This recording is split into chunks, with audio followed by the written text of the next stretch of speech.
Hello and welcome to the Fools on Stools podcast. My name is Kevin Walker, and as always, I'm joined by my co-stars Cullen Brown and Anthony Council. Thank you so much for tuning in to episode 44.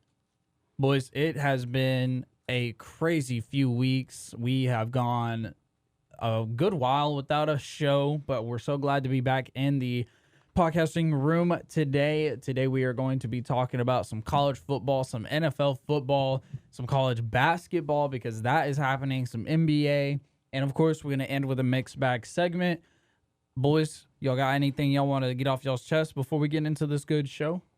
We got a lot going on today in the world of sports, everything, like you said, from the world of the association, college hoops, NFL, college football, and of course, mixed bag to always end it out, to get everything in the world of sports. Anthony, I know you had a big night last night that you're going to want to brag about. What do you got to say for today's show?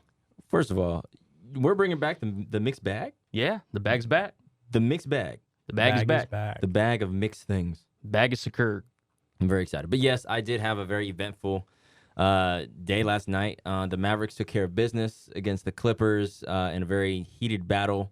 We'll talk about that a little bit later on in our basketball topic. But make sure you guys follow us on our Instagram, follow us on our Twitter, TikTok, all of the social medias. Check us out on Spotify, Apple Podcasts, and anywhere your ears can hear the beautiful voices of the Fools on Stools. Yes, but before we get into the show today, we do want to do a quick moment of silence for all of the Virginia players and the fallen Virginia players and everybody on that team and the families of those players. Horrible event that happened. So we just want to do a quick moment of silence.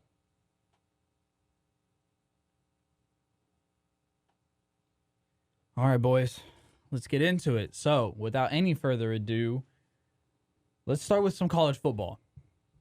All right. It's been a crazy few weeks. We got Big 12 football that's actually decent. No, we're not talking about Texas. Talking about the TCU Horned Frogs. But down where you live in Fort Worth. Yeah, or if you ask the people of Austin, Fartworth, Right. as they like to call it apparently. So that was a little interesting, being from Fort Worth, but rooting for Texas, but being called Fart Worth. It was a little interesting for me because it was like, kind of live here. They obviously don't listen to the podcast, clearly. No, obviously they don't. They don't know that there's residents in Fort Worth that root for. I mean, you literally were cut open, orange. there is burnt orange all inside of you. Like, that is you to the T. But I live in Fort Worth. Right. So it's kind of like, I was like, But wow. he bleeds, orange, like burnt orange. He lives in TCU country. He roots for Texas country, but goes to school in UNT country. Man. Yeah, I'm a little that's all over the interesting. place, aren't I? Well, without any further ado, let's go ahead and get into it. Don't consider this Texas talk, but number 18, what was number 18 Texas took on number 4 TCU. TCU finally getting in the college football playoff bid. Kind of big for Big 12 football, kind of big for TCU football. Kind of going a little crazy. The game was close, then it wasn't. Quinn Ewers did not have his best game. Texas did not play their best. It was another double digit lead lost, just like it kind of feels like it always is. TCU gets the dub 17-10. Goes into the next week. I believe they're still ranked number 4, correct? And Yes, the football poll. They are. Mm-hmm. So they're still sitting there. College football playoff ranking has them at number 4, TCU, and number 5. Boys, what were y'all's thoughts on this game? I thought this was very telling of the direction of the Big 12. When you think of Big 12 games in the past, you think of high scoring, high flying. Mm-hmm. Yep. I mean, remember the Texas Tech OU games when they're like 60-60, going into the middle of the fourth quarter, and this was not that. This was 2 defensive-led teams that went into this game with a lot to prove. Obviously, for Quinn Ewers had one of his worst starts of the year. He's a freshman. I believe there's some growth there. I'm not willing to write off Quinn Ewers yet, but I think this all came down to the experience and the cohesion and the ultimate proof that TCU, up to this point, has been the best team in the Big 12. Max Duggan, Sonny Dykes have led that group tremendously, especially in Dykes' first year. Max Duggan, despite the late turnover on the zone read that got Texas kind of back in the game, if we're being honest, I thought it was a very impressive showing from the Horned Frogs. And, yeah, they win and they're in the college football playoff, and I think rightfully so. Yeah, I would definitely agree. For the Horned Frogs, I mean, I'm only going to talk about one player only. Kendra Miller, 138, I think, yards on the ground, rushing. I mean, you really can't stop him. And I was kind of shocked at your boy, Robinson. How do you only have 9 yards on the ground? Like, I don't understand that. Texas got bottled, bro. Like, I just Simply, they just got bottled. Like I just don't get it, because I mean, if you're a Heisman Trophy, candidate, I don't know if he still is now. He could still be, maybe. I don't really think he is a Heisman candidate, because you have players in the quarterback category. I don't think Bryce Young's really in it anymore. Hendon Hooker's obviously in it. You got CJ Stroud that's in it, and in my opinion, who you just named, Miller, he should be in that race. He should be in that Heisman race. He's putting up numbers just like the Michigan running back is. Blake Corum. Yeah, Blake Corum. So you will eventually remember his name. You support Michigan so much, but you cannot remember the leading force of Michigan. I cannot remember his name for the death of me. I'll write it down so I can just remember it. But moving on to the next game, Anthony, you want to highlight your matchup? So Alabama, Ole Miss, a game that my mom was literally hoping Ole Miss was going to destroy Alabama. She has a iffy relationship with Alabama right now, but Alabama takes the win, 30-24 against 11 ranked Ole Miss and number 9 ranked Alabama. I'm not gonna lie, I saw a post after this game. They were wondering what Alabama team was going to show up today or that day against Ole Miss, because Alabama has been struggling this whole entire year. And I would love to hope and pray that they're going to be back next year, rejuvenated and better.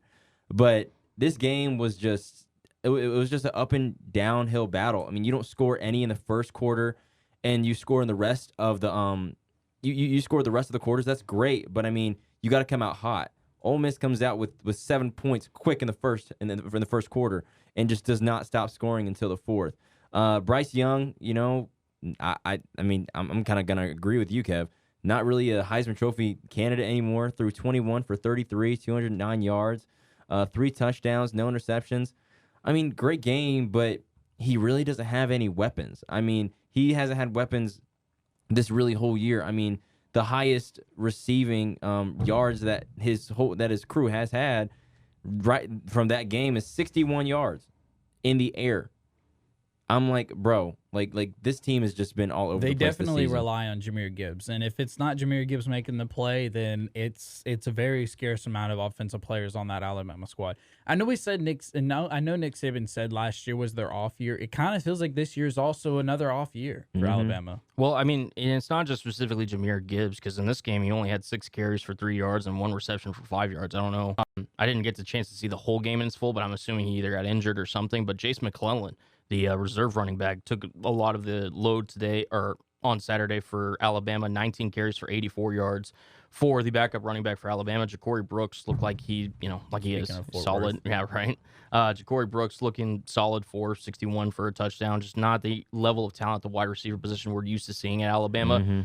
To me, this was just about Alabama, how far they were going to fall, because obviously they're no longer going to be in the SEC championship game. They will not be in the college football playoff. Jackson Dart had some moments this year, but ultimately, just when the time called for him to really step up against a reigning Alabama team, he ultimately could not get the job done at home, which sucks for Ole Miss. But I mean, they've got a lot of potential. Lane Kiffin there, the program's in an upward trajectory. Yeah. In terms of Alabama and Bryce Young, I agree with both y'all. I don't see Bryce Young potentially really even getting to one of the finalists for the Heisman Trophy winner. No. But I just think Alabama as a whole this year, they've been fighting uphill, and ultimately, they'll play in a nice bowl game. They'll probably beat whomever they play, because Alabama is still, I believe, one of the better teams in the country. But ultimately, this game was about surviving, and they did that.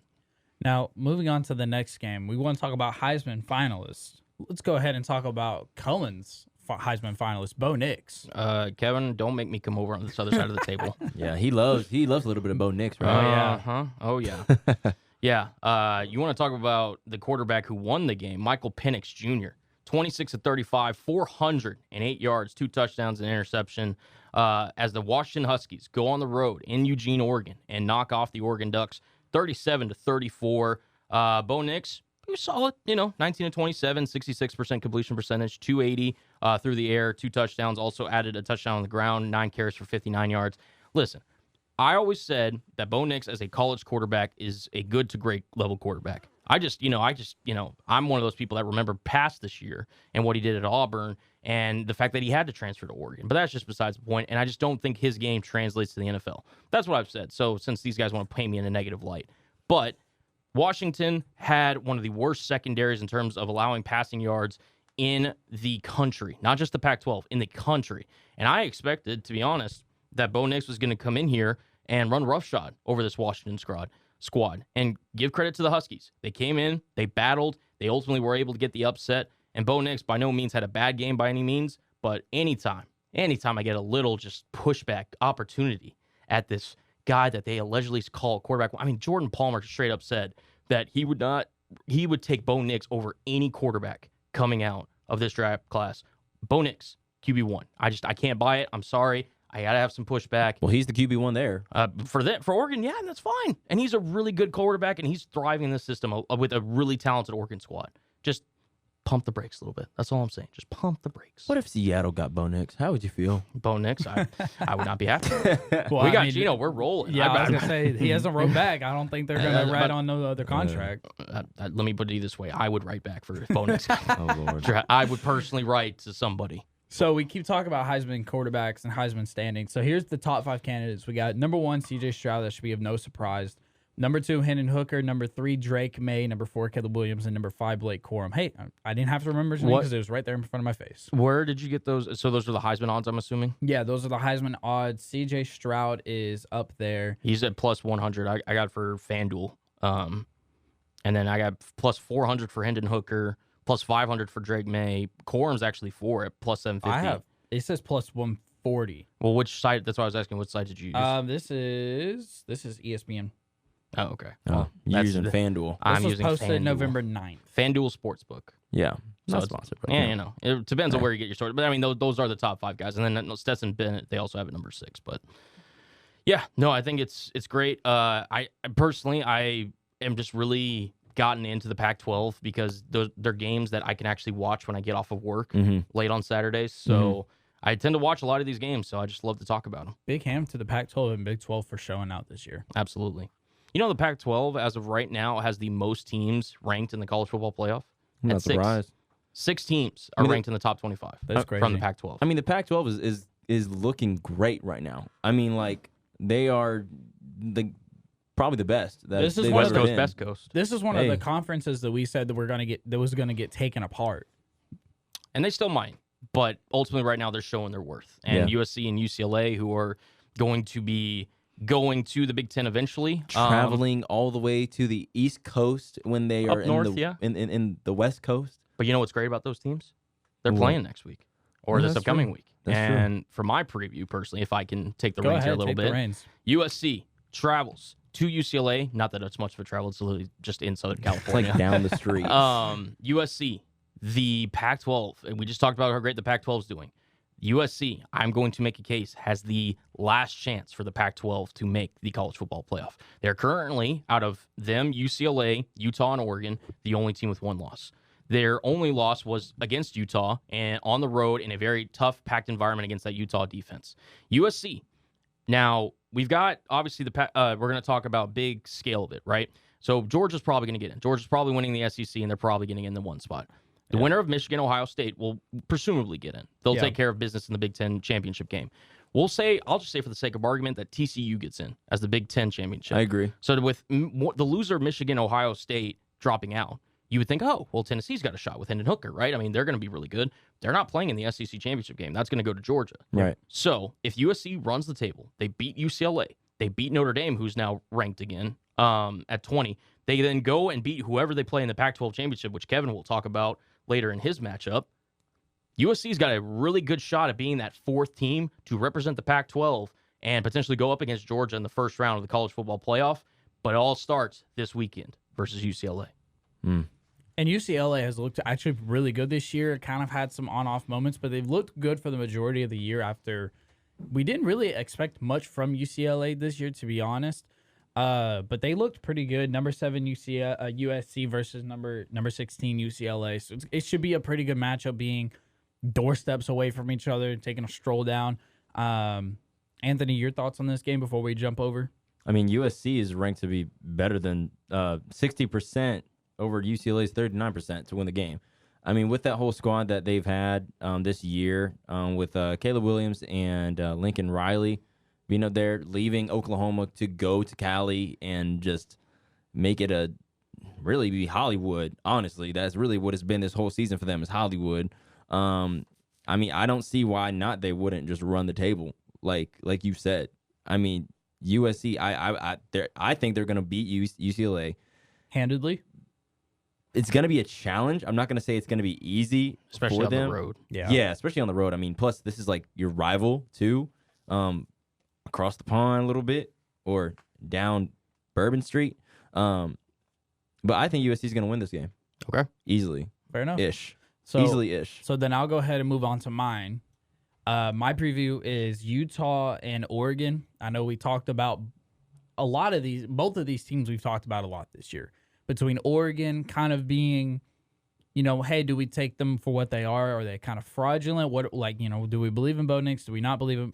Obviously one of us doesn't, but what can we see from Oregon, and can they hold their own? And I think with the loss to Washington last week, it is very questionable on if Oregon can hold their own and if they can do well. But Utah has looked great all year. And other than a few instances where they've kind of looked down, Utah for the majority of the year has been on an incline. So I think this weekend is going to be a really good telltale of if Utah is going to be that team that we kind of were all hoping that they would be. So yeah, that's the matchup I got highlighted. Yeah, the 9:30 prime time for me getting off of work, so I will be paying attention to that. Prime time for Cullen. Prime time for me. Yes, he's gonna be able to watch Bo Nix and Cameron Rising and all the whole 9 yards. Look, honestly, if you're a Bo Nix supporter, this is a big game for him. Oh yeah, flat out, plain and simple, going up against this Utah squad, who I think they're one of the best defensive teams in the country. What they were able to do to Caleb Williams and what they've been able to do to all their opponents recently, it goes to credit to that coaching staff. I mean, I had them as a potential dark horse before the season as a potential playoff team for that very reason. And Cam Rising's been phenomenal, 19 touchdowns to 4 interceptions on the year. Bo Nix 24-5 in his respect, to Bo Nix's credit. We'll see if they rebound, because again, if the heart of a champion is not defined in the winning, it's after a loss, how you respond. Bo Nix obviously coming off the loss versus Washington. So we'll see how he does, and we'll see how this Utah squad predicts, because this is going to ultimately determine who plays in the Pac-12 championship. And lastly, but not least for sure, Illinois number 3 Michigan. Anthony, what made you choose this one? Well, before I go into that one, I just want to say I think Utah is going to win this game against Oregon. Okay. One of my homeboys got selected for the Reese's Cup Senior Bowl. Big congrats to him. Known him since like high school. So Reese's Cup. Eat him up. Anyway, Cam Rising has been a stud this year. Obviously, it's been an downhill battle for Utah. Being ranked, being unranked. I mean, it's kind of been all over the place. But I do predict that Bo Nix is going to have to step it up, because that defense for Utah is nothing to play with. And if he's not prepared, he could get sacked a couple times, and I would not be surprised, just because it's Utah. But to move on to after that wonderful talk about Bo Nix, Cullen's favorite, number 1, his QB1. Gotta get him a jersey. We should totally do that. We should totally get him a jersey. I do need some more toilet paper at home. Oh, my goodness, bruh. I cannot believe you said that. Oh, wow. But for my game, I got Illinois versus Michigan, 11 a.m., so Cullen may not be able to watch that game because he's going to be at work. I'll catch the highlights. Yeah, for sure. We got Michigan going against Illinois. You mean Blake Corum? Right. I'm proud of you, Kevin. I got I'm not gonna lie. I was gonna say Michigan's gonna win this easily, but I really do think that Illinois is gonna try to put up a fight. I do think that this is kind of like a rivalry. I think that anytime Illinois comes in any sport, honestly, they will always try to put up a fight. I do predict Michigan going to take the win on this game, just because of JJ McCarthy's able to move around the pocket, make good throws, and the receivers are nothing to play with as well.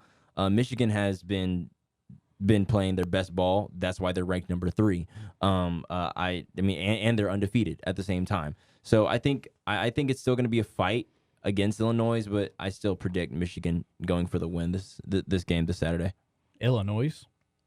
It's okay, man. It's okay. Illinois, yes. Illinois. They're going to bring the noise. That's what Anthony's trying to say. And it may be ill because Michigan's going to beat them. There you go. The thing that I want to touch about this game, and I agree that I do expect Michigan to win this game. This is the setup, right? This is the trap game before exactly. the game. Exactly. So, I mean, you really could have gone with either, this game or, Ohio State versus Maryland. Because ultimately this is the final dress rehearsal before the big show. Because, I mean, think about it this way. Say Ohio State loses to Maryland or Michigan loses to Illinois. It throws a major wrench in the Then thing. it's like, what are we doing here? Well, we'll figure it out if it happens. Yeah. Because, I've had that highlighted for a while. Because Ohio State, me and you both. Yeah. Because Ohio State Michigan game. We should, if I'm getting a Bo Nix jersey, we need to get him like a CJ Stroud or Ohio State jersey. Yeah. There you go. Good. No, because for Michigan, I mean, we've seen in the last couple of years, Michigan's been in the college football playoff, right? And they've also been in the championship game too. Yeah, for the Big Ten. So they were there last year. It was first time John Harbaugh since his tenure as the Michigan head coach that he was able to beat Ohio State and get into the playoff. Right, and so I'm like, okay, like last year you were on a high horse, right? And this year you're still on that high horse. Yes, They always are. Yeah. Right, and it's just like get the job done. You like if you choke this game could really mean a lot, like for your squad. It could. Yeah. Because I mean, if you lose either squads, Ohio State or Michigan, if you lose this game, what hope do you have going into Ohio? Like the game. Yeah, the game of your year. Right. Because we know there's a couple of rivalries that you watch every year. Texas OU. Yep. Mm-hmm. Alabama Georgia. Mm-hmm. Ohio State Michigan is definitely one of those games you got to watch every year. Yeah. And there's many more, but we don't have time. Many more, but we don't got time to get into all those. So this is the last thing, real quick. Last thing for y'all's prediction for those two games, right? Just specifically those. Which ones? For Ohio and you said Maryland? Ohio State, Maryland. Yep. Ohio State, Maryland, and Michigan, Illinois. Who's more likely to lose out of those two games? Michigan for sure. I think Illinois is the more formidable foe. Maryland, ever since Tua's brother Talia, I apologize if I mispronounced that. Ever since he went down, Maryland just hasn't been the same team. Mm-hmm. Illinois is definitely the tougher competition, with respect. I mean, it literally, if they were playing Ohio State, I would say the same thing. Yeah, I got you. So that's going to do it for the college football talk. Taking it into the NFL. Who wants to start us off? I mean, I can. All right, go ahead. Saturday Blues on Sunday for the Raiders. Oh, my gosh. Jeff Saturday taking over as the head coach of the Indianapolis Colts in his debut. Hadn't coached really hardly anything in his life. High school. Coached high school. Had a losing record in high school. Yep. That hardly any coaching experience. Was on TV with Kevin's favorite Stephen A. Smith and all the others at ESPN that he adores so much. They were roasting him for getting the job. Oh, yeah. They thought they were going to bring Dan Orlovsky in on the staff. I mean, there was rumors of everything. Oh, yeah. And he just goes in, first game, on the road, in Las Vegas, and knocks off the Raiders 25-20.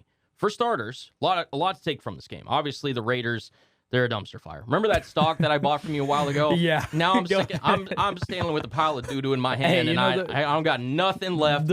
I'm so there's a lot of stock. There's a lot of stock and a lot of things that people are losing right now. That's the Raider stock I got. there ain't nothing there. There ain't nothing. Would you rather have Raider stock or FTX stock? I mean, let's be honest right now. Raiders, yeah. Because I can hold it for futures, but regardless. Are you sure you can hold it for future? I mean, listen. For the Raiders? Here's the thing. Here's the thing. They never know. They might have a number 2 overall pick. They get a franchise guy. You never know. I mean, because right now they're slated to get a top 5 pick, so you never know. Maybe, quarterback class. Maybe McDaniels figures it out. Who knows? I mean, who knows? Maybe they draft Bo Nix with the way. Regardless, right? I want to talk about the Colts because they started Matt Ryan and it was announced like right before the game. And bettors were pissed because normally you sit there and they thought they were going with Ellinger. Obviously, Frank Reich, when he was the coach, sat Matt Ryan down in favor of Ellinger because they was getting pressure from ownership. Wright gets fired, and then Saturday's like, yeah, Matt Ryan's the better guy. Why don't we start him? And the ownership was like, yeah, go ahead and start him. But they didn't make the announcement, so bettors were pissed. Ryan comes in there. He looks better than he had looked all season. The offense flowed. Jonathan Taylor looked like his old self. Michael Pittman was getting involved. Paris Campbell, the whole 9 yards. The main reason I wanted to put this game on here was just like, what the actual bleep? Like, Josh McDaniels and the Raiders, how do you let this man just come into your building, first day on the job, and knock you off in your own building? So I watched the What? So obviously, those who don't know who Jeff Saturday was a center for the Colts. He's won Super Bowl. He's a very established veteran player in the NFL in the past. Has had one of the greatest centers of our lifetime. Yes. Well, maybe not your lifetime. It wasn't he. He was a GM as well, wasn't he? He worked in the front office, I believe. I don't know if he was actually a GM. Anyway, so he has experience in all the facets of the game, especially now being a head coach. This NFL season could not get more crazy. Literally could not get more crazy. Go ahead and just hire the guy off of ESPN. Hey, he's our head coach. Make it done. Anyway, so I was watching the Pat McAfee show. Obviously, Indianapolis, they have that. Mm-hmm. They have that connection. Right. And so he asked Saturday, like, what was it like being the first week on the job? Like, he said he went in there. And obviously, we talk about a lot of teams on paper looking good. Cleveland, the year before, on paper, we thought they were going to do great. Mm-hmm. Indianapolis going into this year, on paper, they should have been amazing. With that O-line, there's no reason that Jonathan Taylor shouldn't be leading in rushing yards, to be honest. Or at least second behind Henry, whatever you want to say. Saturday said that he went in there, and he called out every single one of the offensive linemen and said, basically, get your bleep together. Y'all are too good to be this bad. And we were able to see Jonathan Taylor as his old self. And when you're a Colts fan and you can see Jonathan Taylor running like that, I don't think there's anything that makes you happier. I personally, knowing a Colts fan, yes, I can confirm that statement. I can confirm. It's interesting, and we'll see what they have to do going forward with Saturday. Maybe it's a fluke game. Maybe it's, honestly, with this NFL season, who knows? Because he's only named interim head coach. So maybe they look for somebody after this year. Maybe they keep him. Who knows? But, I got to give my props. Yep. Props to Saturday. Because that's, I don't know. I can say I could walk into a front office with damn near no experience and lead a team. Look at being coaching staff. Yeah, no kidding. Being an ESPN analysis, Analyst. What's the word? Analyst. Thank you. Analyst, yeah. And one of the best centers of all time also. Well, not only that, but they had literally no play caller. Nope. Like, what was it? Like 5 days before the game. Nobody on staff had play calling experience. None. They do now. And they called Jeff Saturday, and he's like, I got it. I got you guys. So. Like, literally, he said, all he did, actually, I saw this post. It was like, Jeff Saturday was like, I'm just going to, if I could just give the ball to Jonathan Taylor and just let him run the whole game. Why not? What? Thank you. Like, we're going to win the game because no one's going to catch him. No one's going to stop him. There you go. Use your best player. Right, exactly. And sadly, we could not use our best player on Sunday. You want to talk about your game? Who is our best player, Anthony? I want you to go and tell me that. Our best player is the football. That is our best player. No, seriously. Not 11 from heaven? No, seriously. Like, who is our best player? Our best player for the Cowboys is Micah Parsons. Okay. 11 from heaven. Yeah. Now, let me ask you this. Who's our best offensive player? Well, because I think this is a very good question. Honestly, I'm not picking Dak. I'm not. I don't think anybody would. If I had to choose, I'd like to say Tony Pollard. Now, over CeeDee Lamb. Okay, this year he's been dropping a lot of balls. I'm not going to lie. CeeDee Lamb's top 10 in receiving yards. Okay. If he's dropping a lot, I'm just saying. He's caught a lot of He's actually right neck and neck with A.J. Brown. I'm still taking Tony Pollard this year. I'm still taking Tony Pollard. And, Okay. and the only reason why I'm taking that is because of Dak. Okay. That's it. So now, Cullen, being the Cowboys outsider here, who do you think is the Cowboys' best offensive player? CeeDee Lamb. I think he's the most talented player on their staff. I mean, Zeke's a guy at this point. The only way CeeDee Lamb gets those yards is if Dak is playing great. Period. Okay. And he was still the most targeted guy when Cooper Rush was playing. I understand that. It was Dak was out for what was it, 5 or 6 weeks? Yes. Yeah. He didn't And just since- get those. He and didn't get since those. Dak has He came did not back- get those numbers in the 4 games that Dak's played this year.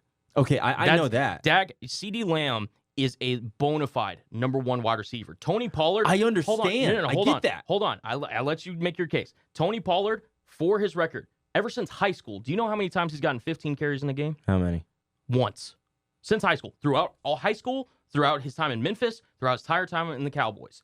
Once has he gotten the ball 15 times on carries. You know what that tells me? People that know him in the locker room more than we do, more than any expert that's on television, it says, hey, we really like this guy. We like him in talent. We like him in spurts. We can't have him be our bell cow. That's why Zeke's still there. That's why they still give him carries to try to soften the defense so when Tony Pollard gets in, he's able to punish the defense. CeeDee Lamb, Cowboys number 2 wide receiver target. What, Dalton Schultz when he's healthy? Is it Noah Brown? Who is it? I'm serious. They're rumored to be looking at OBJ. CeeDee Lamb is a huge part of this offense. If CeeDee Lamb was not there, Tony Pollard would not nearly be as effective as the Cowboys are right now. CeeDee Lamb, by far, former first-round pick. He was the most talented wide receiver, arguably, out of that draft class. CeeDee Lamb is the Cowboys' best offensive player, by far. Okay. So now let me ask you this. Say the Cowboys do, because everything that's happening is, and we'll jump off the Cowboys train here in a little bit.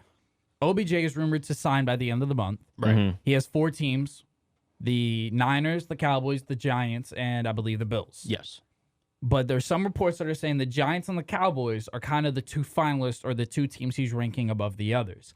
So say the Cowboys actually do I guess what most people would think is what is not the Cowboys to do, which is make a good move.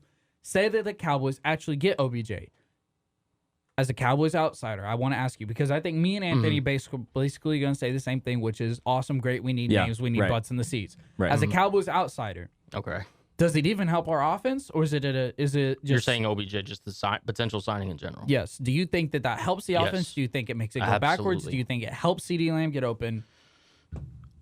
Kevin, we do a podcast of the 3 of us, right? Yeah. Let's just say me and Anthony were doing it. Let's just say Okay. you weren't in the picture. Okay. You come in. Hey, I'm Kevin Walker. I know my sports. I've been the sports director here before.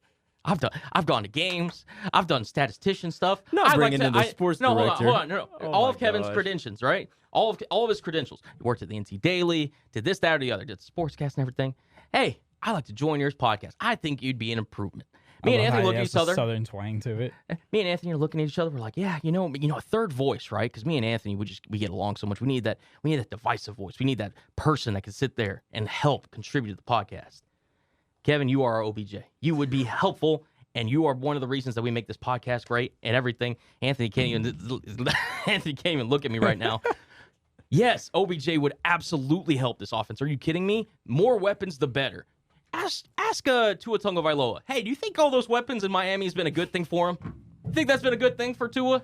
What about Patrick Mahomes? You think, hey, listen, he's got a lot of weapons in Kansas City right now. You think he would mind if Tyreek Hill somehow came back? Or hey, Josh Allen, right? We talked about Josh Allen a lot this year. Hey, Stephon Diggs, it's a pretty good addition, right? Justin Jefferson for the Vikings. Do you think Kirk Cousins appreciates him? Do you think that they mind that he got TJ Hawkinson to add to that offense? No. Dallas, get more weapons. Get Dak some help. You can never have too many weapons. You can't. All right? Look at this. Joe Burrow with the Bengals, they got 3 bona fide wide receivers. T. Higgins, Jamar Chase, Tyler Boyd. Jamar Chase has been out. Do you think Joe Burrow is going to be happy when Jamar Chase returns? Absolutely. Oh, my God. I mean, the Rams last year added OBJ to help them with their Super Bowl run. I'm not saying that would happen for Dallas because that's just too much expectations on a wide receiver.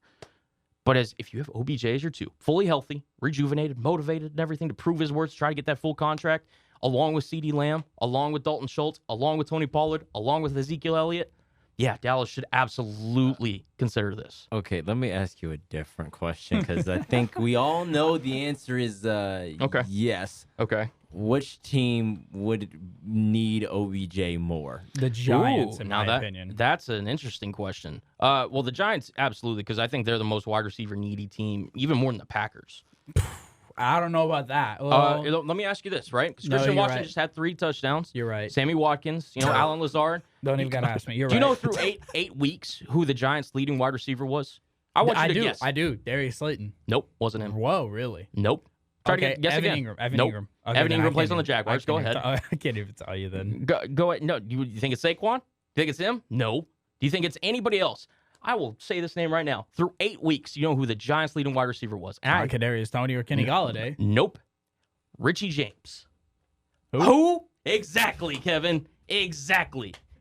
More than the Pack. I can name 4 wide receivers on the Packers. I don't know if I can do that for the Giants, even with your help that you just gave me now. I said Evan Ingram. Yeah, exactly. Richie James was their leading wide receiver. I don't know if he still is now. I didn't update the stat, but through 8 weeks, that was their leading wide. He is a return specialist, a gadget guy. Yes, the Giants absolutely need him more than the Bills, who the Bills could use him, don't get me wrong. And then so would the Chiefs, and so would anybody else, the Packers, anybody else. Giants are the most needy team. They need OBJ more than anybody, but it's ultimately up to OBJ where he signs. Please sign with the Cowboys. Anyway, There you go. I love Cullen's rants. They make me die. I love them.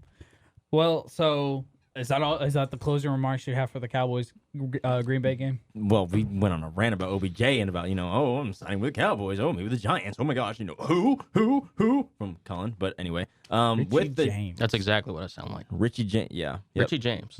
Listen. Richie James. That Yep. name's James. gonna haunt Anyway, me.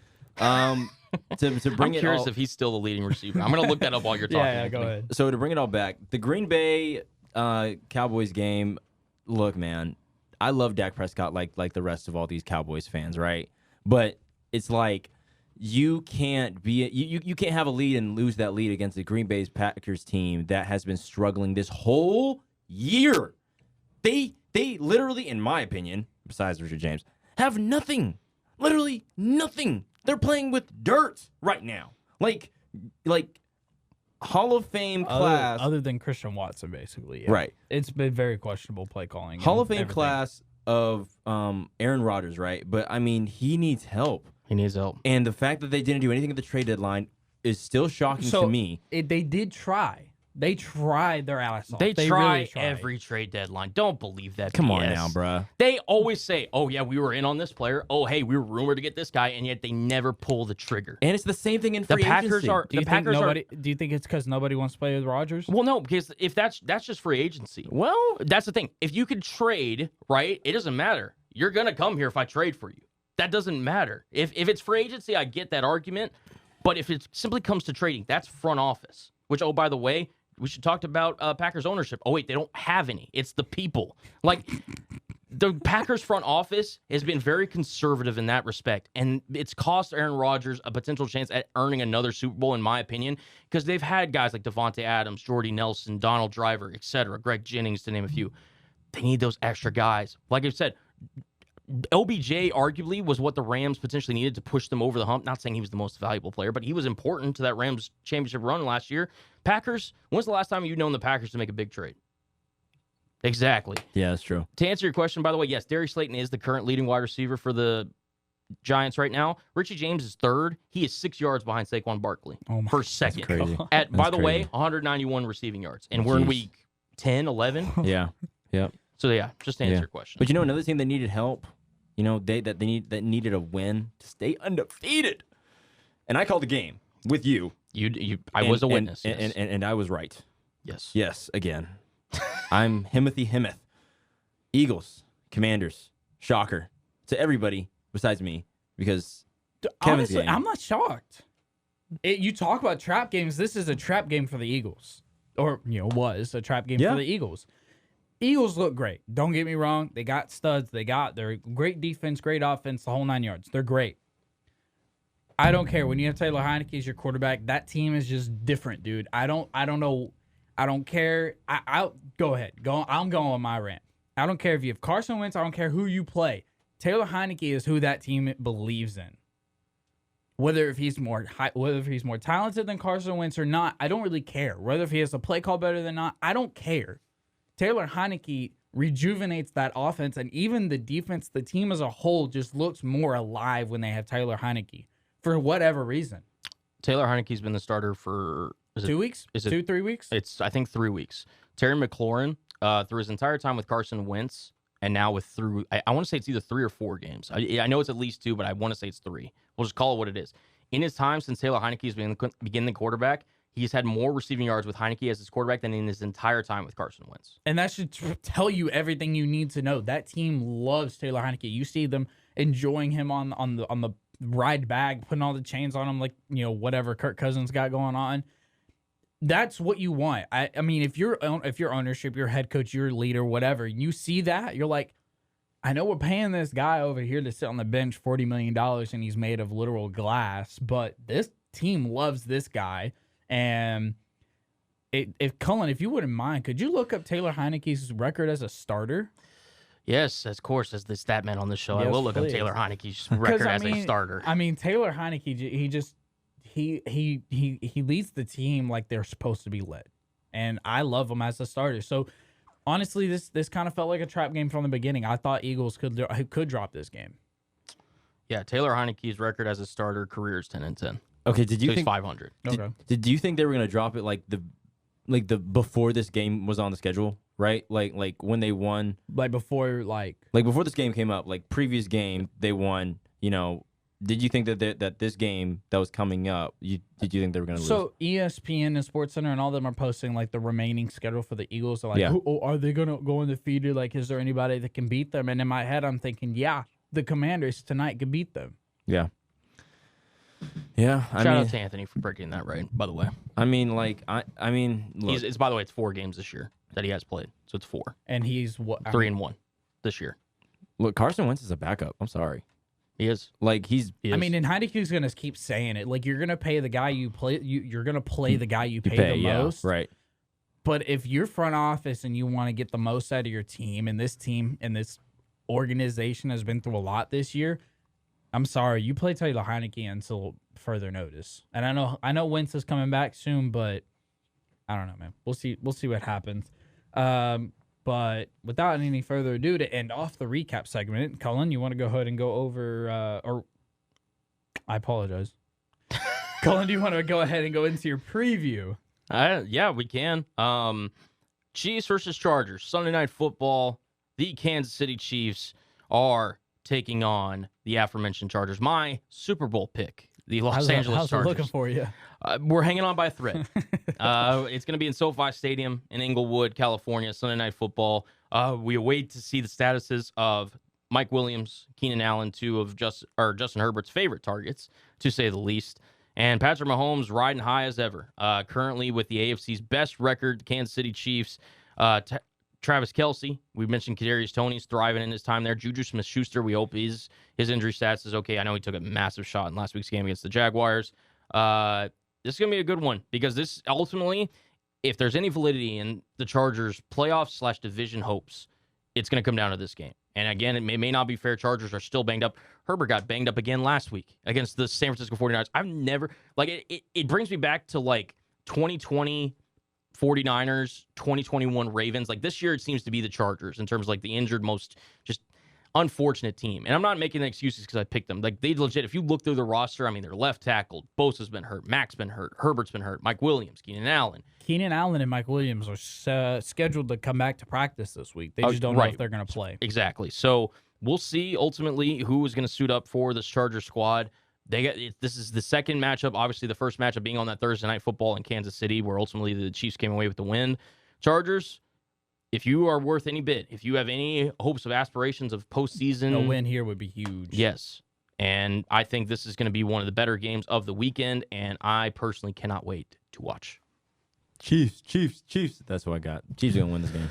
It's Chiefs hard to haven't disagree. played. It's hard to disagree. It's hard. I know want to. Eckler's going to get his touchdowns, so I'll be happy for my fantasy team. I mean, look, as long as y'all win in fantasy, I feel like now at Took this a point, massive L last week in fantasy because Derrick Henry decided not to show up. I'm just saying, like throughout these weeks, ladies and gentlemen or fellow foolies, these three meaning we have another foolie of Blake Elliott, who is on the Green Guys. If you want to tune into that show on Mondays, these guys talk fantasy every single day. In my class, Blake is literally not paying attention to the lecture. He's just scrolling on his fantasy team. Don't just out him like that. We love you, Blake, by the Yeah. way. We do love you. We do love you, Blake. I'm just saying, as long as y'all win in fantasy, y'all are happy, which is good.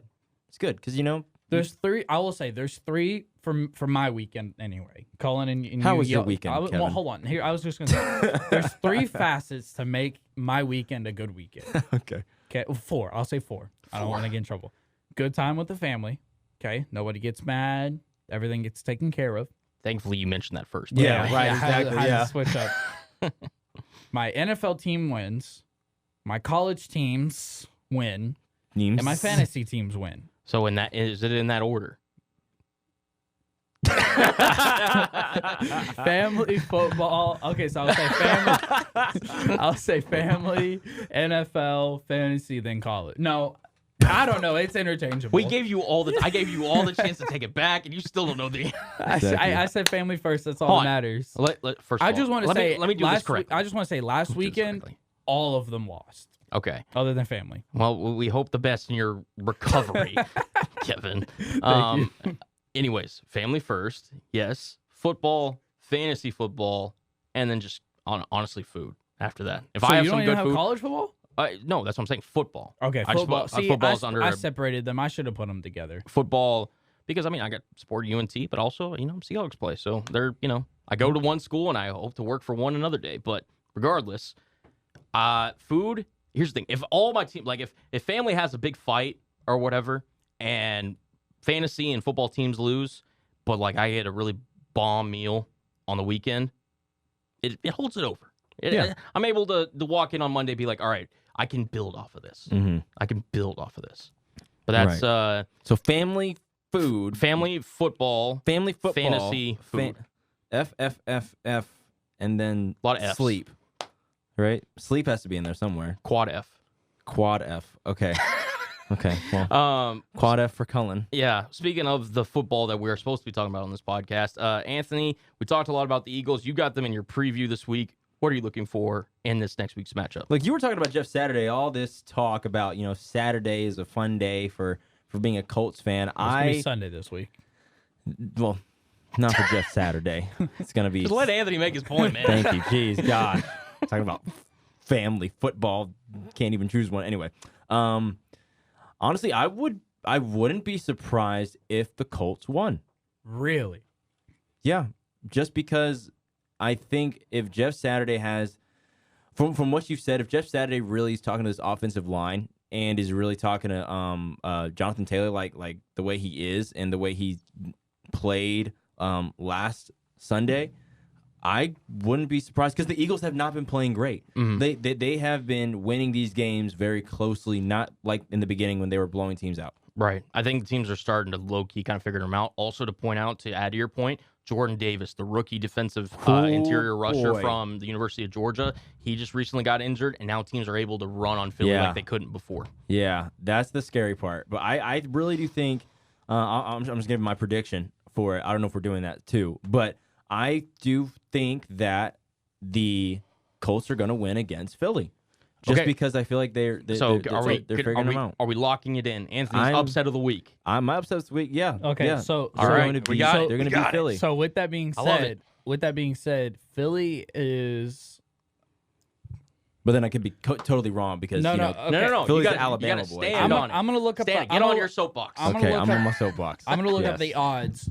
Cullen, who should I trust for my odds? Your odds? Yeah, what platform do you use best? I mean, to be honest, it's up to you. Because don't they all vary? I mean, yeah, you could go to ESPN, you could go to Fox Bets, you can go to Yahoo, has some pretty good odds, FanDuel, who I was using earlier. I mean, it really doesn't matter, but I mean, in terms of this game, I think I have the odds pulled up actually for the Colts and the Eagles game. Yeah, Philly is favored by 6.5. The over/under set at 43.5. Matt Ryan, it does look like he is going to start for the Colts. That's huge because if it was Sam Ehlinger, not gonna lie, Anthony, I don't know how much I would trust that pick, but yeah, it could be a rejuvenated Colts squad at home taking on this Philadelphia Eagles team. I think they got a legitimate squad, at least to cover. At home is huge. Yeah. At home is huge. Exactly. They're not the Eagles not even being 7-point favorites is kind of surprising to me. Yeah, I mean, it's just Vegas likes to put a number. I would expect like a 9.5. They always do. I would expect like a 9.5 favorite. I would take the believers Colts to cover for this, honestly. So you would have them I don't either know if losing, winning, but I would have them at least covering. So you would either the range, if you're picking the Colts, just for the bettors who are listening to the podcast, What Kevin is saying is he would take either the Colts losing by 6 or fewer or winning outright, is what he's saying. Mm-hmm. Yeah. The only way the Eagles cover that is if they win by 7 or more. So that's what Kevin is saying, just for the record.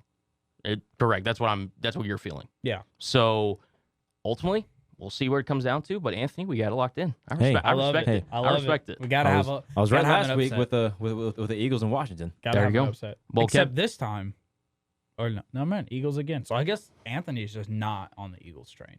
Not right now. Not right now. But without any further ado, Kevin's got a game that he likes to talk about. So Kevin, without any further ado, jump into it, brother. So we talked about the Cowboys, talk about everything, but we're gonna keep this one short and sweet.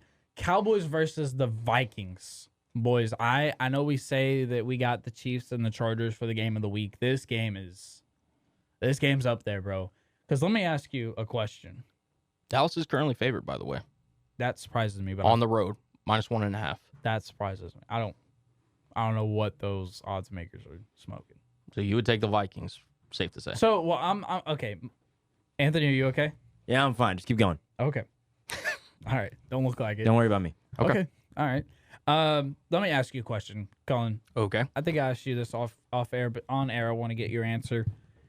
Obviously, the Cowboys had a loss to the Green Bay Packers. It was a double-digit lead. We lost it. We lose to Aaron Rodgers once again. Okay. Well, he's not a fraud when it comes to y'all, so make sure you put some respect on the man's name, first off. Now, when it comes to us on the Chicago Bears, that is very true. We are. Yeah. So say his name He shows- correctly.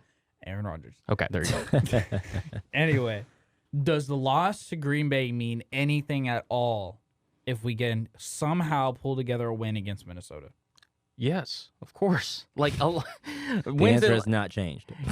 you play to win the game. Of course it matters. Yes, you do. Yeah, well, I mean, that's just one of the famous quotes in NFL history, and the Cowboys are no different than any other NFL team in history. The Cowboys showed if they hypothetically win against Minnesota, don't get me wrong, it's a great win, and, we can sit there and be like, all right, Cowboys got to win against Minnesota. But then you look on the other side, it's like, well, they lost to Green Bay. They've lost to the Bucs at the beginning of the season, and I forget the other. I think it was to the Giants, right? Or what was the other loss that they had? No, we actually beat the Giants. Right. So I'm blanking. The Eagles. Oh yes, it was the Eagles. Yes. So looking at this, right? The Cowboys. When you look at the NFC as a whole, right? Look at the top teams. I mean, obviously you got to respect Philly, even though they may be on the downswing. Minnesota, who just got a huge win against Buffalo this past week. Catch of the year, by the way. Justin Jefferson, absolutely, That might be arguably the- the best receiver in the NFL. But arguably. that's a discussion for another day. Yep. And then I personally, again, I'm a Seahawks fan. San Francisco's a loaded roster, both sides of the football. Got to respect them. And Tampa Bay, because of the division they're in. Tom Brady now clear mind for, we'll leave that for another subject. Yeah, that's another He looks podcast. rejuvenated. So you kind of sit there and like, all right, if those are, personally put those as like, I could have either one. I could hear arguments for any of those four being potential like favorites coming out of the NFC.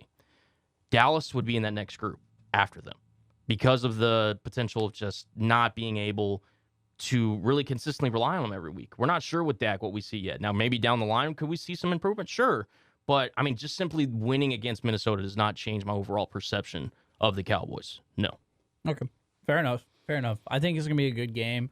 Ultimately, I don't know if Cowboys can pull it off. If we could, our playoff hopes are still alive. But with how close the NFC East is, man, I don't know. We're on a tightrope. I do want to say this before we jump off the NFL. As of right now, between the NFC East and the AFC East, all but one team out of the 8 are guaranteed a playoff spot, and that is the Washington Commanders at 500. Every team in both the East for the AFC and NFC are above equal or at above 500. Well, yeah, the AFC East is the best division in football, arguably. So, and the NFC is, I think, record-wise against other divisions, is like the best against all the other divisions. So, yeah. I just thought it was very interesting that all those teams are, it's crazy. It's crazy to think of. Anyway, moving on from the NFL, let's take it over to college hoops. Dolan, you want to go ahead and take the floor? Yeah, so my college hoops game of the week, or at least from this past week, was none other than Michigan knocking off Eastern Michigan. Now, you might be sitting there and saying, well, that's an interesting. Eastern Michigan, that's not a team that we normally talk about. That's not something that we're, posting on our calendars. Make sure you tune into this game. Me personally, it's something that me and Anthony have talked about a lot on air, and I thought I'd bring it to the forefront. and that's none other than newest Eastern Michigan player, Imani Bates. Bates, former top 3 recruit from the 2021 recruiting class, if I'm not mistaken. Imani Bates, in his debut for Eastern Michigan, drops 30-5, going up against Michigan, Juwan Howard. They got some deep postseason potential and look forward to it. I was just very impressed with Imani Bates after all the offseason drama that he had to deal with, transferring from Memphis, dealing with the offseason issues. He comes out, and sometimes, man, you just got to let hoopers hoop. And that's what Imani Bates did. I'm so proud of this young man. I hope he has the best future going for him because he is a really talented player. He's got a skill set like no other, and I just couldn't be more proud of this young man. Look, man, Imani Bates, lottery pick, calling it now. Bro, the way he's able to get the ball, get his shot off so quickly without even a blink of a second is insane. The space he creates. It's incredible. Mm-hmm. Imani Bates is literally going to be a lottery pick, and I would not be surprised. Imani Bates dropped 30 points in the whole entire game, during the whole game. I mean, the way he was able to get to the basket, be a lethal shooter. I mean, Imani Bates is coming. And, I mean, people were comparing him to Kevin Durant when he was in high school. And, I mean, looking at him now after all that stuff he was going through, yeah, he looks great. And I think any team that plays against Eastern Michigan, yeah, you better watch out because if Imani Bates is playing, it's going to be trouble. I agree. But, yeah, just that was my main takeaway from this past week in college hoops. Anthony, though, has got another matchup between a powerhouse versus somebody you may not always consider whenever you're talking about the world of college hoops. I mean, do I have to talk about this game? I don't want to talk about this game. You put it in there. What do you mean? You didn't have to put it on there. I know. I mean, I had to. I mean, there's a reason why I had to because I'm a North Carolinian proud fan. Are you? Family's up there in North Carolina. I gotta rock the UNC blue and a little bit of Duke, but they lose. But anyway, my Tar Heels, I'm worried about. I'm not gonna lie. Really? I am. What? This is the second game they've played where it has been a close game. The game before they played, it was like 83. It was 102-86 over Charleston. Yeah. They were neck and neck, and I thought Charleston was going to win because they were knocking down threes like it was Christmas time and you're throwing toys out to kids for Christmas. I mean, it was literally insane. And I was just like, okay, something is up in North Carolina that's not good. I mean, you have Caleb Love, who's their main primary ball handler. You got, I can't remember the center's name. Armando Bacot. Yeah, Bacot. He's there. If you don't have him, you're not winning the game because he's the rebound specialist. He's that anchor that you need. He's the one player that I know who is going to get you a bucket in the paint, whether you like it or not. There were times when North Carolina was playing, they were double teaming him, and he had to kick it out to a shooter. I mean, sometimes they would not make a three, and I'm like, okay, guys, what is the problem? So, I mean, I'm not worried about North Carolina, but you're concerned. I'm concerned. What's your 1 to 10 scale rating for North Carolina in terms of concern level? So 1 to 10? Yeah, 1 being the lowest, 10 being like red alert. You're still winning, so yeah. I mean, we're winning, but it's like by a close margin. I would say for worry 1 to 10, I'll give it a 6. Wow, that's kind of high. 6. That's really okay. Yeah. Well, that doesn't make me. So for the record, I picked North Carolina to win it all this year. I think the combination of Armando Bacot, Caleb Love returning, and obviously Coach Hubert Davis, one of the best young coaches in the sport. Forget just college and NBA. Like, in the sport, he's one of the best young coaches. That's concerning. That doesn't make me feel good as somebody who picked North Carolina to win it all this year. But ultimately, we'll see if they look to improve their play over the season. But wow, that is shocking from Anthony Council. Kevin, you got anything? Yeah, so I'm gonna go ahead and talk about my rematch or my matchup that I'm going to be covering. Number 7 Duke, number 6 Kansas. Obviously, Kansas winning it all last year against my Tar Heels. It's just not a good conversation for Anthony right now. Now you know how we talk about. Now you know how I feel when we talk about college football. Right. Obviously, Duke coming first year in a long time without Coach K. Kansas was able to get the dub 69-64. I think it just shows how good both teams can still be. I think Duke has a lot of questions with new coach. Like I said, New coach, new regime, new everything in Duke for the first time in forever. But Kansas seems to still be the better team. I just, it's a good matchup. Yeah. No, I think, Bill Self and his title defense campaign off to a good start in the State Farm Classic, knocking off the Duke Blue Devils. You mentioned it, first year without the infamous Coach Krzyzewski for the Duke Blue Devils. We'll see how this fares. Ultimately, I didn't expect Duke to win this matchup with or without Coach K, for the record. Jalen Wilson, the forward for the Kansas Jayhawks, I think is one of the more underrated players in the sport right now, and he will make his presence known throughout the college basketball season. We're going to be talking about him, knock on wood, he stays healthy well into March. I think Kansas, obviously I wasn't here for the episode where y'all called everything and, everything like that. I think Kansas has a legit shot to go to win it all again. Okay. I mean, they're so good. I mean, so good. I mean, they're stacked. I mean, for Duke, John Shire is new head coach. Like you said, it's not like he hasn't been groomed for this before, because he's been there since he played in his heyday back in the day.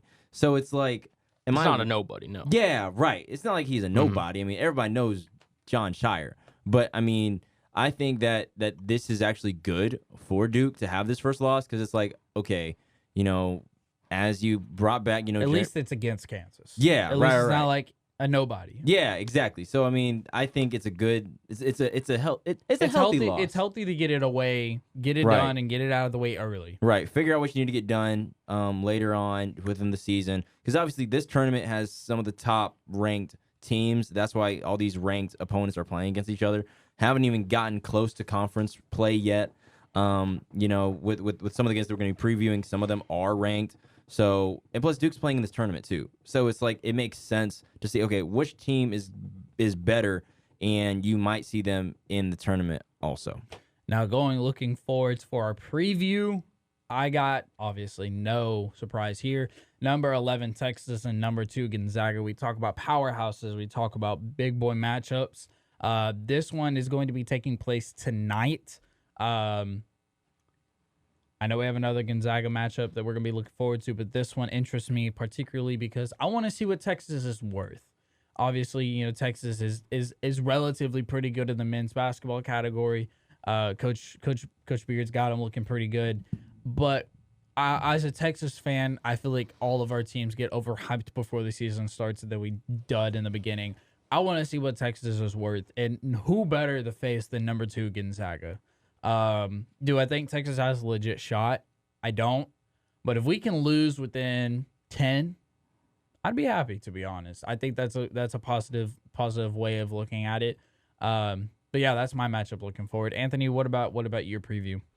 Look, you're going up against a All-American champion, Drew Timme. So all I can say is good luck. Yeah.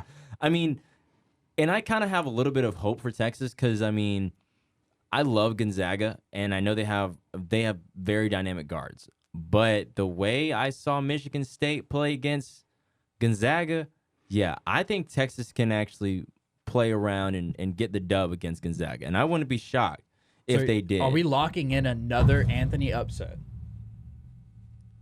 Nah, I about to say there's no, too no, long of a pause no, there. He no, didn't no. feel that one. Yeah. Nah. I could see it in his eyes. He wasn't all the way there. He could, but I still got Gonzaga with Drew Timme. Okay. Understandable. Anthony, what about your preview?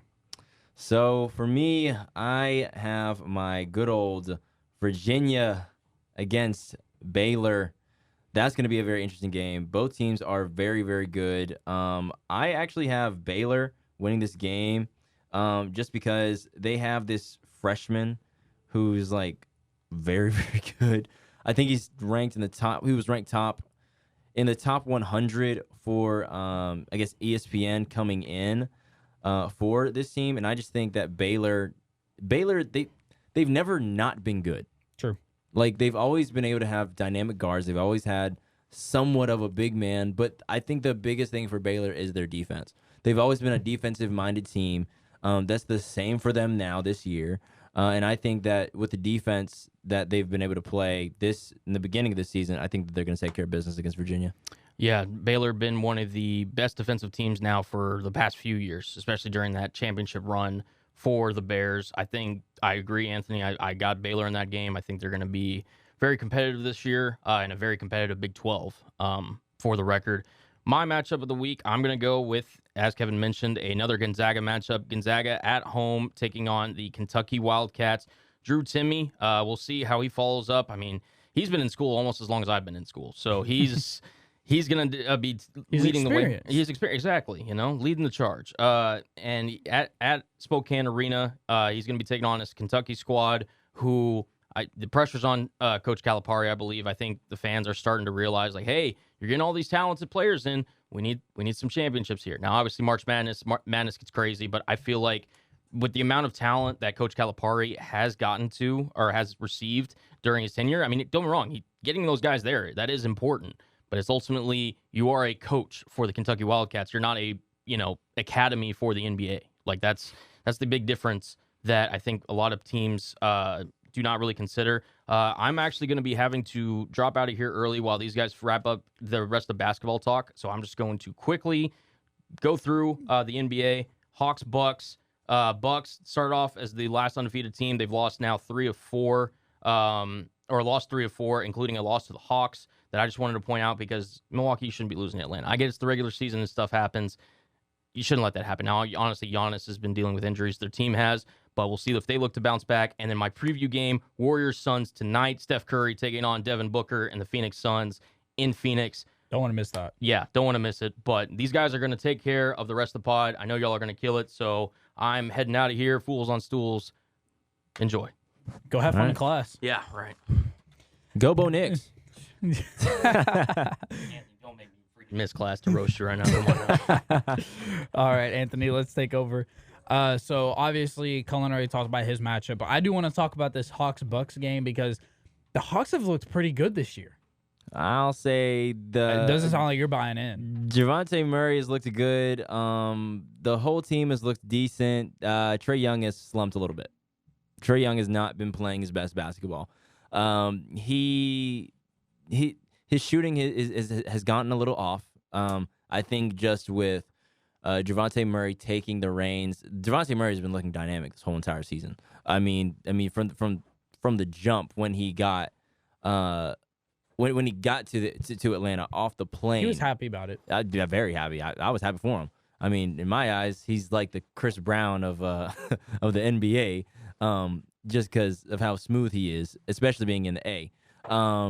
I think that Javonte Murray, he's been playing fantastic basketball.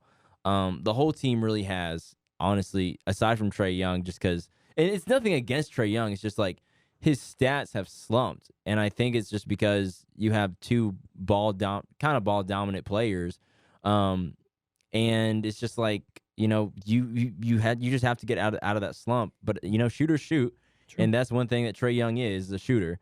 Well, I mean, either way, the Hawks team is 9-5 and they're third in the East. So getting a win over the Bucks, who are still number 2, they're only a game and a half behind the Bucks. So, hey, man. Yeah. Hey, anything's possible, but Atlanta looks really good after having a pretty bad down year. I mean, 7 for 19 from field goal range and 2 for 5 for 3. I mean, come on, Trae Young, you got to do better. If he can step up, I have no question that he's going to be able to. That team is going to be able to do better. But talking about all these high ranked matchups, I want to talk about the Celtics and the Thunder. Not because the Thunder are great, because they're not.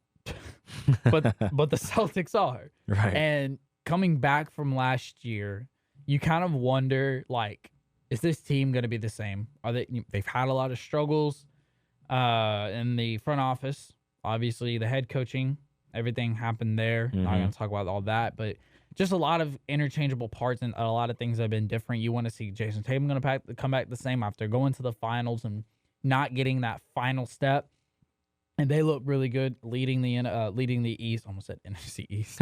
Leading the East at 11-3 record, winning 8 of their last 10 games. The Celtics look good. Brown looks good. Tatum looks good. The whole squad, they're clicking on all cylinders. And getting a 126-122 win over the Thunder. in a couple nights ago. Big for them. But Anthony, I know you want to talk about last night. I mean, for sure. And also, like, with the Celtics game, I mean, let's talk about a little with the officiating. Like, Jason Tatum just claps his hands and he gets a technical. It's crazy. Like, what? So he got a tech for that, and then I believe it was actually Trae Young who got the other crazy tech. I believe it was Trae Young. Oh my gosh! Because there's another tech that was like somebody said something, and then he reacted or something. Yeah. Oh Lord! I'd have to go back and check, but yeah, those two crazy techs. I don't know what we're doing with this officiating, but we got to figure it out. That's crazy. But yeah, you want to go ahead and talk about your wild night last night? So last night, the Mavericks took on the Los Angeles Clippers. In a really close battle at the very end of it. Yeah, so I just want to say before we jump completely into this, the Mavericks and the Clippers, so the Mavericks are number 5 in the West. The Clippers were number 7 at that time. The loss from last night puts them at number 9. Look, you know what's crazy? The best team in LA right now, you're not going to guess it. The Sacramento Kings. Sacramento Kings, yeah, they look really good. Like, who would have ever thought that the Sacramento Kings would be I know we don't have the Sacramento Kings on one of our games to like cover. Yeah. The Kings are 7-6. They got a 153-121 win over the Nets last night, bro. Like, bro. I know we're not saying the Nets are the most power team in the league, and they have a lot of things going on with them. 153 points is a lot of damn points. I don't care who you are. Look, the Kings are looking great right now, which is a shocker. But to kind of go back to this game, maybe they're not cursed. Look, seriously. So I got to talk to Luka about his game-winning 3, basically, to seal the game. Here's Luka talking about his wonderful shot. Somehow, I just shot it. I know it was 2 seconds before, and hopefully it went in. So, it went in. So that's it. Just a little bit lucky, but we'll take it. Who were you shushing? I wanted a celebration. I don't know why I did that, honestly. I didn't know what to do, so I don't know. I didn't shush. I'm not going to shush our friends, so I don't know what I'm doing. Jason said he asked you if you wanted to start the 4th quarter, which you obviously have. So, obviously, Luka's got jokes. For sure. I think if we had a list, obviously, we know Luka's great playing. If we had a list of the funniest guys in the league, Luka's got to be up there, right? Oh, yeah. I mean, he's always making jokes, so Absolutely. you love to hear that. Don't want to hear him shush his fans, obviously. I did think that when he did that. I was like, who exactly are you shushing? Right. But hey, when you make a play like that, do whatever the hell you want, man. Because I'm repping my Luka jersey today, and I'm feeling good as a Mavericks fan, to be honest. Oh yeah, and it's just the biggest thing is for the past couple of these games that I've seen, clutch. But they shouldn't be. That's the thing.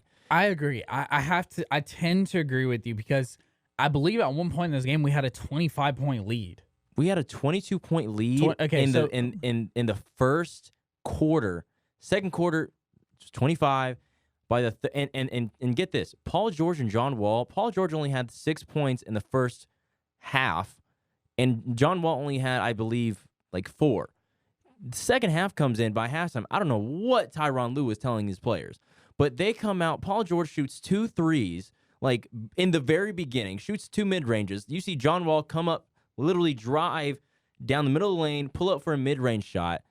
I mean, they scored at least 8 points, and the Mavericks could not get a bucket. Now, see, the thing is that the Clippers aren't bad. They're not a bad team. They never have.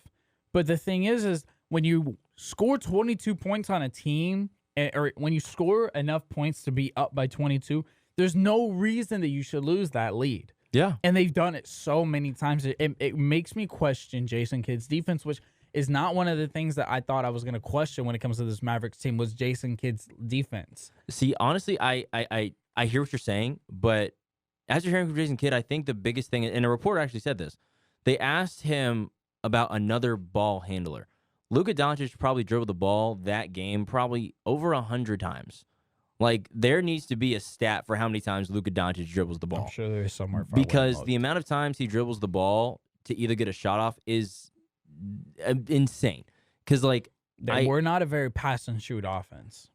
Well, kind of yes, kind of no. But it's after Luka makes all his moves. Like, yeah, because I mean, you look at the Warriors, they're pass. Next man open, shoot. Because like for us, it's more of we'll drive down the lane, and then we'll kick it out to a three, whether it's Reggie Bullock, Jordan Finney-Smith, or someone. Tim Hardaway's been looking off, man. Yeah, he has been looking off. And one thing to note is that the Mavericks were always really slow in the beginning to start off. So I mean, I'm not entirely worried. I'm glad we're sitting at 5, but it's scary. I'm glad we got the close win, but we need to get more close wins, to be honest with you. I think the funniest thing is that, yeah, we need another ball handler, and we got 2 centers, and one is only contributing. Christian Wood had 14 points, shot 2 of 2 from the 3-point line in the first half, which was huge. Like, we needed that, yes, but it's like we need a better ball handler. We need a bigger presence from Christian Wood, I'll say. Yeah, I definitely agree, because he did not contribute a lot in the second half. Most of it was from the first half. Second half, he really didn't do anything. He was just a body there. I think the team just needs to get used to each other. But moving on to our previews, keeping it on the Mavs train, I got the Mavs versus the Nuggets. I think when you talk about big-time matchups and we talk about getting big wins, this is definitely one of them. You want to get a win against the team who's second in the West. If we could beat the Nuggets, we would move to 9-5, and that we would be tied with the Nuggets. The only 2 teams in the West who are at 10 wins right now are the Jazz and the Trailblazers in the West. And how are they doing? Well, the Trailblazers are leading the West at number 1. Okay. So I want to know who had that on their bingo card. No, seriously. And then preseason. Yeah, no kidding. And then the Jazz are number 3. At 10-6, and no one saw, like, everyone saw them tanking for Victor, but it's been completely opposite. I think the West is stacked, man. It's big time stacked this year. It's stacked, but it's also wide open. It's wide open because it is so stacked. Every team is really close to each other. I mean, you look at the Grizzlies, and they have a Big Ten win last night. They're ranked 6th. The Pelicans are ranked 7th. The Kings are ranked 8th. The Clippers are actually ranked below the Kings. And then the Warriors, go ahead and believe this, are ranked number 11 in the West. Yeah, I don't think anyone saw that coming. I would love to hope that they can't win at away. I would love to say that Golden State's going to figure it out, but I don't think they're going to figure it out. Well, I mean, I would have loved to hear Cullen's opinion on it, because he's got Warriors and Suns, so we can talk on his behalf. Warriors Suns tonight. Who you got winning that game? I have the Suns. winning that game. I have no reason the Suns don't win that game. Yeah. Honestly. Devin Booker's been playing great. DeAndre Ayton has been playing really good also. The Suns kind of got it figured out after all the stuff they've been dealing with. I mean, they look great. They look better than Golden State. Well, I mean, yeah, I'd hope so. They are number 4. So True. And then looking ahead, you have the Celtics and the Hawks. Yeah, I actually have the Celtics winning that game. Just because, like you said it in your review game. The Celtics look great, bruh. I mean, Jason Tatum. Looks like they won the whole damn thing last year. It doesn't look like they missed a beat. Look, seriously, and they play Golden State, and look at them now. Like they look like they're in mid-season shape. For the Boston Celtics. Like I said, for the Atlanta Hawks, they look good. I'm not gonna say they don't look good. Like you said, with their ranking, they look good. I just think that they need a more of efficiency from Trae Young. You can't shoot 7 for 19 from field goal range. I'm sorry. That's just not going to cut it. So say Trae Young steps up. Do you think the Hawks have a shot to beat the Celtics? I think so. They have a close shot to beat the Celtics. So if Trae Young steps up, this could be a close game. Yeah. Okay. I think so. So that ends our NBA segment. So let's jump into the mixed bag. Now, Anthony, you're in a bit of a predicament here because turf versus grass fields is what I'm talking about. Okay. I know you can't talk about the final F1 race of the year, and I don't think you have enough knowledge yet to talk about the World Cup preview. So do you have something you want to either rant about, go on a mixed bag about, whatever you want? I'll give you a minute. I mean, actually, we can try. We can try to talk about these things. I'm not gonna try. I can do the F1 race and I can do turf and grass, but I wanted to see if you had anything you wanted to talk about, anything you wanted to rant about. I'll keep you on a minute timer. Jeez, anything I want to rant about? Oh, well, it has nothing to do with sports. You could talk about the Nets. Because I know you could go on a rant for that about a while. This has nothing to do with sports, but I have a problem Okay, so I'm gonna go ahead and start the timer then. All right. All right, ready, set, Yep. go. So I have a problem with the new year. I have a problem with 2023. It has nothing to do with the year itself. It has everything to do with us as people. Okay. Everybody wants to make these gosh darn New Year's resolutions. Okay. And no one wants to keep them. It's like, oh yeah, I'm gonna lose weight. Oh yeah, I'm gonna eat better. But then by the time February, March comes along, especially February because of Valentine's Day, and you get all that candy and stuff, you stop your New Year's resolution. Like it's over. And it's like, bro, come on now. Like seriously. I think if you're gonna have a New Year's resolution, right? Like if the Golden State Warriors are gonna say, you know what, we're gonna be ranked number 2 in the Western Conference Finals, right?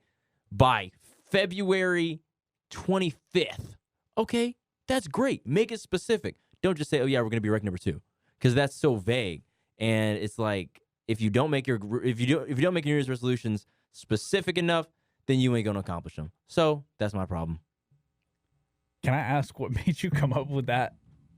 So I have been thinking about this because my mom's always talking about like writing down your resolutions, writing down your goals for the end of the year, just so you can have something for the new year.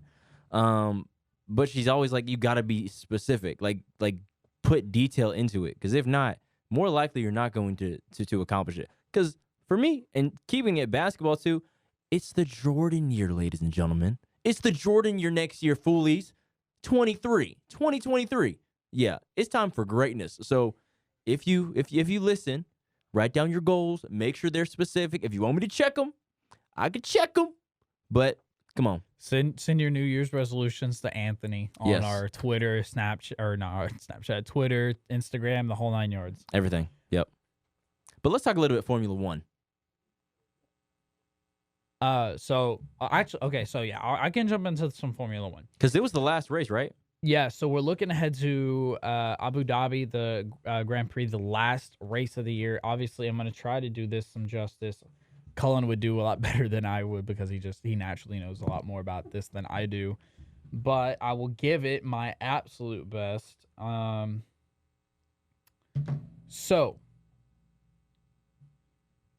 Jeez Louise, I really wish I had Cullen talk about this. Just give it your best shot. All right, ready, go.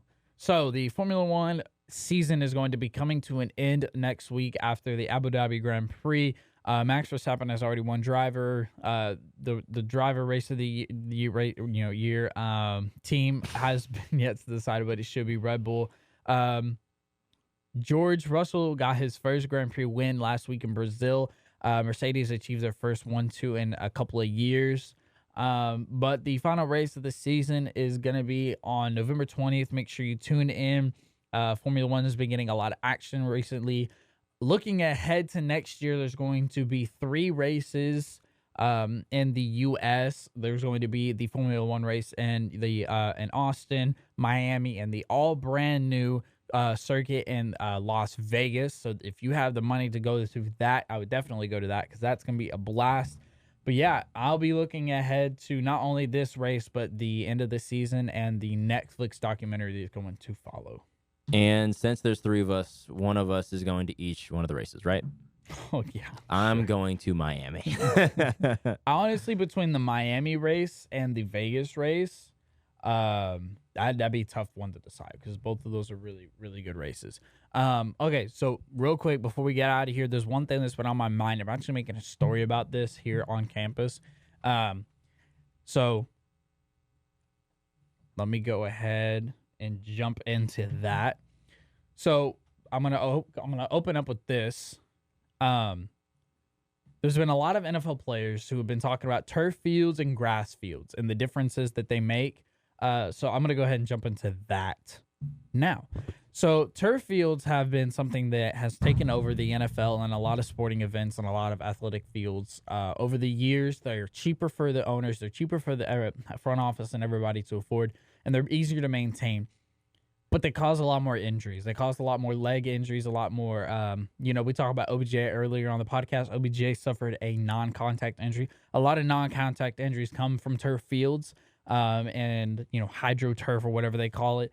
So there's been a large petition from a lot of NFL players to get grass fields, and obviously the NFL's been going into different states or different countries, I should say, Germany and a lot of places that are soccer fields, and they're all grass, but they changed them to turf because the NFL has this thing about synthetic turf. Change the synthetic turf to grass. If you care about your players more than you care about profit, then you need to change it to turf. Easily, just as simple as that. Okay, so real quick, do you think like for every team, you think it should be grass? Yes, no, without a doubt. I mean, there's no reason that there should still be turf if it causes injury, and it causes players to lose their season, and it causes all these downfalls. I mean, I get it. There's maintenance and there's all that, but if you care about your players, then pay what it costs to get the grass. Like, okay, seriously. Okay, because obviously you and Cullen, y'all played football, right? Yeah. And you've been on a turf field. You've been on a. I've been on both. Yeah. So if turf also gets hotter. So I'm guessing grass is probably like your opinion. You would rather do grass than turf if you're playing. I would rather do grass than turf. Turf gets so hot you can actually feel the heat in your cleats when you're talking about midsummer, like middle of the summer in Texas, and you're running all of this. You can feel the heat on your like underneath your cleats. You can feel that stuff. Grass feels a lot better. You can run on it better. I love grass fields. They look prettier in my opinion too. I do away with the synthetic turf, to be honest with you. I'm done with it. So, and we're just about done with this podcast. Yeah, we just about are done with this podcast. Anthony, you got any last remarks before we head out of here? Well, I would just say make sure you guys check us out on the Fools on Stools podcast, on our Spotify, on our Apple Podcast, social media, TikTok, Twitter, Instagram, all that jazz. Follow us on our personal accounts as well. If you want to check out some of the shorts that we are going to be posting, we will be posting very, very soon. The podcast comes out today. And just, grab a stool, be a fool. And yeah. As always, grab a stool, be a fool. Have a great day. Thank you for tuning in to episode 44. Do keep up with us on the social media. We're going to try to get more active over there. If you got any questions, any comments, any concerns, anything you want to let us know about, go ahead and reach out to us on there and we will respond and we will get back to you. But for now, thank you for tuning in. Thank you to my wonderful co-stars, Anthony Council, Cullen Brown, and be sure to tune in next week. But as always, grab a stool and be a fool. Peace.